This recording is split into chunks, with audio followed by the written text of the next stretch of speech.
You have such a great connection with Austin Film Festival, with Austin as a town. Yeah. What's it like being able to showcase Loving here, basically in your backyard? I'm really excited. We've got about 12 friends in there that are gonna watch the film tonight. And that's the difference. I know it's a room full of hundreds of people, but I'm just concerned about my 12 friends and what they're gonna think about it, because these are the people that my wife and I, we live a pretty normal life, and on the weekends when we go out, this is what we talk about, and people ask about it, and they've been asking about it since 2012, since I've been thinking about it, and finally they get to see it. So in fact, there's one of them now. So I'm just excited about finally getting to show it to my friends. What's it like being able to showcase a love story that this was a script that it's not one of your creations. You had to take this story and mold it. And what was that experience like? This must have been so different than Midnight Special or Mud for you as a writer and a director. Yeah, well, it just felt like there was a lot of responsibility. A responsibility to get their story right, to get the representation of who they were, as close to reality as I possibly could, which is tough because I never met them, But luckily we had all this amazing documentary footage, all this archival footage, and so all these amazing photographs from Gray Vallette, the Life magazine photographer. I felt like I had enough to at least kind of get the essence of who these people were. And I just tried to stay honest to that as much as I could. Even if I couldn't prove they said this at this moment, I at least could say, no, I think this represents who they were. You did such a great place in finding places to shoot. How did you replicate DC and Virginia? Were you able to find that location and that setting? Yeah, it was actually, when I first visited Virginia, Richmond, before I even sat down to write the script, it was pretty obvious that there were pockets of neighborhoods in Richmond that were going to stand in perfectly for these, row house neighborhoods in D.C.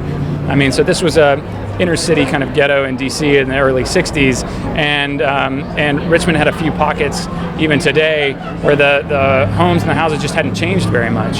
And so I knew going in when I was writing those scenes that stuff was going to be right there, because I knew we were going to base in Richmond, because Richmond was 25 minutes from Bowling Green, where they were arrested and tried, which is where we shot, and the jail where they were held.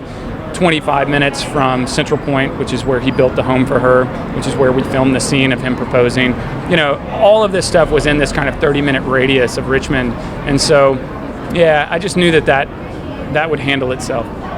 What's it like being able to find characters for Michael to play? It seems like you're able to fit him into the most unique characters all the time. This was interesting because the producers from the beginning were like, well, I assume he's going to be playing Richard Loving. And you're like, no, he doesn't look anything like Richard Loving. And I had written these parts with these people in mind. So I really needed to go out and find actors that suited them. Now, that being said, I found this one stray photo of Gray Vallette and was like, he kind of looks like Michael Shannon. And that was enough. He was, Gray Vallette was 6'4". He was actually from South Africa, I believe. So we didn't worry about the South African accent, but it was fun calling Mike and saying, look, because I'd already shared the script with him. I share all my scripts with him. And, he wrote me back immediately and was like, this is an instant classic. So he loved the script. And I said, well, what do you think about Gray Vallette? I think it'd be really interesting for you because it's a gregarious character. This is a character that comes in and immediately ingratiates himself into the lives of the Lovings. And he was like, yeah, it sounds good, And he showed up and does a beautiful job. So I guess last question, does this open the door to other works that aren't necessarily yours? Do you want to expand more, or are you going to dive back into one of your, Southern tales next? Well, it's tricky. Right now I'm diving back into an original screenplay, but it's got a title of another film on it. It's called Alien Nation. It's with Fox. Wow. And I'm right now working on that screenplay. And who knows, since I'm developing it with Fox, who knows if it makes it through the gauntlet all the way to production, but I'm excited about it. But I also have 3 or 4 stories that are all my own, and so one way or another, I think it's all going to be sourced from my own brain. But you never know. There are a lot of good screenplays floating around. Well, thanks for keeping things in the South. All right, man.